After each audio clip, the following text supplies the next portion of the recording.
Hello everyone, आज हम बात करेंगे रिश्तों के माया जाल, सोशल मीडिया के रिश्तों की। हेलो एवरीवन, स्वागत है आपका एक और नए ब्लॉग में। कैसे ले, ठीक है। इससे माया जाल से निकलेंगे कैसे? इस माया जाल से इस तरीके से निकल सकते हैं कि आप सबसे डिस्कनेक्ट हो जाइए, लीजिए। सोशल मीडिया के रिश्ते कभी नहीं चलते, कोई 0.1% मैं कहती हूँ कि चलते हैं तो चल जाते हैं, नहीं तो कोई चांस नहीं है कि सोशल मीडिया की पार्टियां तो बड़ी अच्छी हैं, लोग आएँ, खाएँ, एंजॉय करें, ना कुछ लेन-देन है, ना कुछ है, भई बहुत अच्छा है, ये पार्टियां तो बड़ी अच्छी हैं, बड़ी एंजॉय। हेलो एवरीवन, स्वागत है आपका एक और नए ब्लॉग में। तो जैसे कि चल रहा है ये सब मायाजाल, रिश्तों का मायाजाल सचिन, मनीषा और नेहा जी के चक्कर में, ठीक है। तो आज इस बात पे ना कोई भी बात हम ऐसी नहीं करेंगे जो किसी को हर्ट करे। आज हम बात करेंगे उन बातों के बारे में जो कि सोशल मीडिया पे होती हैं। किसी एक पर्टिकुलर को आप कभी भी गलत नहीं ठहरा सकते और किसी एक के नाम पे आप ढीकरा नहीं फोड़ सकते। यहाँ पे क्या होता है कि जितने भी लोग हैं, देखो 0.1% की बात मैं नहीं कहती हूँ कि जो कि कपल में होते हैं या कोई भी मतलब इंडिविजुअली अपनी वीडियो बनाता है, उसके लिए मैं नहीं कह सकती। पर जो लोग ग्रुप में हैं, जो लोग झुंड बना के बैठे हुए हैं, जो लोग दूसरों की बुराई करते रहते हैं, जो दूसरों में कमियां ढूंढते रहते हैं, आप उन लोगों की कोई गारंटी नहीं। और सोशल मीडिया तो आज की डेट में इतना बड़ा मायाजाल बन के रह गया है कि खिचमिच दोनों लोगों ने ऐसा मचा रखा है, वो उसका दोस्त है, वो उसका दोस्त है, वो उसके साथ है, वो उसके साथ है।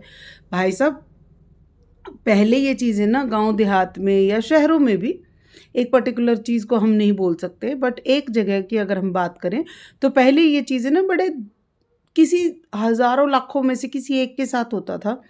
आज की डेट में सोशल मीडिया ने इतना एक्सपोज़र कर दिया है कि हर तीसरे बंदे के पास ये राइट है कि वो लोग आराम से अपने कुछ भी कर सकते हैं, किसी भी तरह की हरकत कर सकते हैं, कुछ भी कर सकते हैं। आप सोचो, अगर पहले क्या होता था, अगर किसी कोई फ़ेमस होता था, वो 2-4 लोगों को और 10-5 रिश्तेदारों को पता चलता था।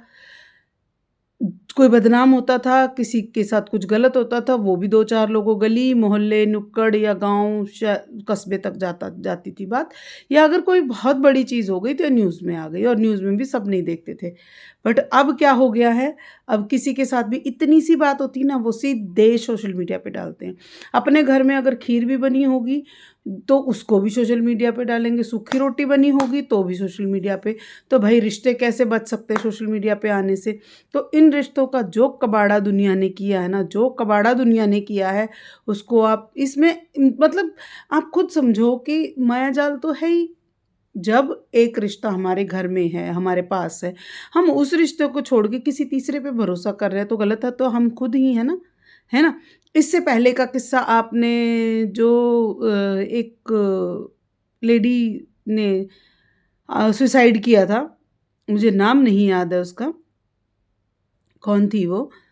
शायद गोरखपुरिया भौजी के नाम से थी या क्या नाम, नहीं शायद कुछ और आईडी थी। उन्होंने, उनके साथ भी यही हुआ था देखो, ठीक है। और दूसरी बात, जो लोग सोशल मीडिया पे ऐसे रिश्ते बनाते हैं, अब नेहा का और सचिन का देख लो, मतलब कोई कह ही नहीं सकता भाई बहन से आगे कोई रिश्ता हो सकता है, बट उन्होंने भी गलत किया, ठीक है। जिसके घर में ये सब हो रहा था, मनीषा सचिन की वाइफ, उसने आंख बंद रखी 1.5 साल। क्यों रखी? क्योंकि पैसे का कमाई हो रही थी, अच्छी खासी कमाई हो रही थी।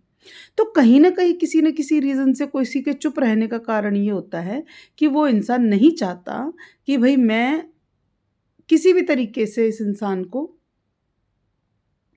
फ़ायदा ना पहुँचाऊँ। अपने फ़ायदे के लिए तो करते ही करते हैं, वो सोचते दूसरे का भी फ़ायदा होगा। अब मनीषा 1.5 साल चुप रही, अब सीधा सिंपल जो बखेड़ा यहाँ पे चल रहा है, या फिर आप अंशु और ये स्नैपी गर्ल जो सपना चौधरी है, स्नैपी गर्ल सपना चौधरी के नाम से जो वीडियो बनाती हैं, आप देखो उनकी ज़िंदगी कितनी अच्छी थी शादी से पहले। एक शादी हुई, दूसरी शादी हुई, आज उनकी इतनी बुरी हालत कर दी गई है सोशल मीडिया ने कि उनकी फ़ोटो को किसी सोशल मीडिया साइट पे डाल दिया उन्हीं के इन-लॉज़ के तरफ के किसी बंदे ने, है ना? तो मायाजाल तो बहुत बुरा है इस टाइम। अगर आप देखोगे तो लोगों की मतलब मंशा ही यही है कि हमारी लाइव स्ट्रीमिंग चल जाए या हमारी वीडियो चल जाए या कुछ भी। दो हम भी इस चीज़ को मानते हैं, हम भी इस चीज़ को करते हैं, हमारी भी मंशा यही है कि हम सोशल मीडिया पे सक्सेसफुल हो। बट भाई किसी के साथ गलत करके या गलत सह के तो सोशल मीडिया पे फेमस होना गलत बात है ना। बट गलत सही की कोई परिभाषा आजकल रह ही नहीं गई है।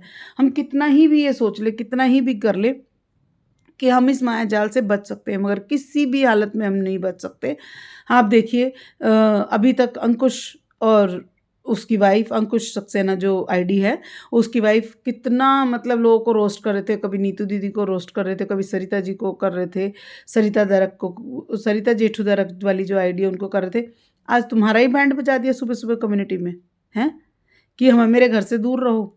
अब बताओ किस चीज़ को सच मानोगे। 10 दिन पहले ये उसके घर बैठे थे, इंजॉय कर रहे थे, पार्टियां मना रहे थे, आज उन्हीं को लताड़ पड़ रही है, आज उन्हीं को गालियां पड़ रही हैं। तो इस मायाजाल में अपने आप को कैसे ना फंसाएं, कैसे ना फंसाएं। कई बार देखो, मैं भी देखती हूँ इन चीज़ों को कि जो ये पार्टियां होती हैं, हमारा भी मन करता है भाई ये सोशल मीडिया की पार्टियां तो बड़ी अच्छी हैं, लोग आएँ खाएँ इंजॉय करें, ना कुछ लेन देन है ना कुछ है, भाई बहुत अच्छा है, ये पार्टियां तो बड़ी अच्छी हैं, बड़ी इंजॉयमेंट वाली है। लेकिन नहीं, अब इनका धीरे धीरे सच निकल के आ रहा है।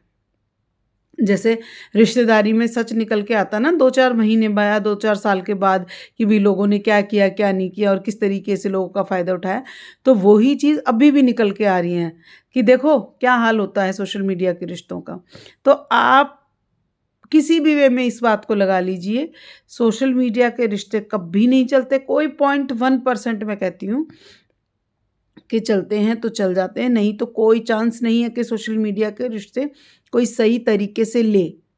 ठीक है? इससे मायाजाल से निकलेंगे कैसे? इस मायाजाल से इस तरीके से निकल सकते हैं कि आप सबसे डिस्कनेक्ट हो जाइए, किसी के घर जाने की। और सबसे पहली बात, तो सबसे पहला मुद्दा जो मैं बोलती हूँ, सबसे पहली बात भाई, किसी को घर में मत बुलाओ। सोशल मीडिया वालों को किसी को घर में ही मत घुसने दो। जो रखना है बाहर रखो, बाहर मिलो, घर से बाहर रहो। कोई ज़रूरत नहीं है किसी के घर रात-रात भर रुकने की, कोई ज़रूरत नहीं किसी से मिलने की, कोई ज़रूरत नहीं किसी से व्हाट्सएप पे बात करने की। कितना कचरा मचाया है सचिन ने, कितना एक लड़की की इज़्ज़त, एक औरत की इज़्ज़त, एक बच्चे की माँ है वो, उसकी भई ठीक है वो गलत थी, तो तू कौन-सा दूध का धुला था? तेरी बीवी कौन-सी सही थी? हैं? अगर तुम सही होते तो अपने घर में बैठते। क्यों तुमने पार्टियां करी, क्यों प्लान किए, क्यों उनके ऊपर, उसके ऊपर खर्चा कर रहा है, वो बता रहा है मैंने इतना दिया, उसके ऊपर उसको दे रहा है गोल्ड गिफ्ट, वो मैं बताया। भाई जिस एक एक लेन देन का सीधा सीधा मकसद होता है। देखो उसकी वाइफ की क्या गलती है, सब लोग पूछते हैं कि उसकी वाइफ की क्या गलती। उसकी वाइफ की ये गलती है कि जब वो गोल्ड गिफ्ट कर रहा है, तेरी आंखों के सामने वो गोल्ड गिफ्ट कर रहा है, कैसे कर सकता है कोई आदमी किसी को गोल्ड गिफ्ट? आज की दुनिया में कभी भी कोई ऐसा बंदा आपको मिला है जो गोल्ड गिफ्ट करता हो? इतना महंगा है गोल्ड। चलो उसने 1 साल पहले करा होगा तभी 50-60 हज़ार था। जब एक बीवी के सामने इतनी चीज़ें हो रही हैं और वो बीवी चुपचाप बैठी है, कैसे भाई? क्यों बैठी है वो चुप? कि तुम इतना पैसा कहाँ से ला रहे हो? चलो यूट्यूब से भी कमा रहे हो या तुम्हारी कोई सैलरी आ रही है, तो भी तुम अपने घर का खर्चा ही करोगे ना। अपनी बीवी के लिए उतनी चीज़ें अपनी बीवी के लिए जुटाओ, उसको गिफ्ट दो।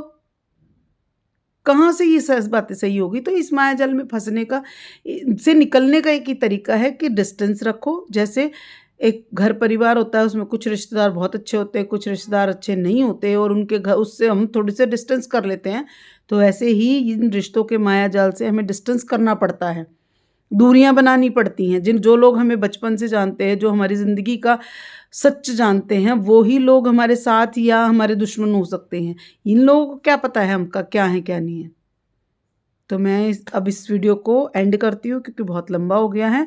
और प्लीज़ इन चीज़ों का ध्यान रखें, किसी से भी रिश्ता बनाने से पहले 100 बार सोचें, क्योंकि यहाँ पे कोई किसी का सगा नहीं है। इतने सगे होते अपना घर में ही रहते, सोशल मीडिया पे ना आते।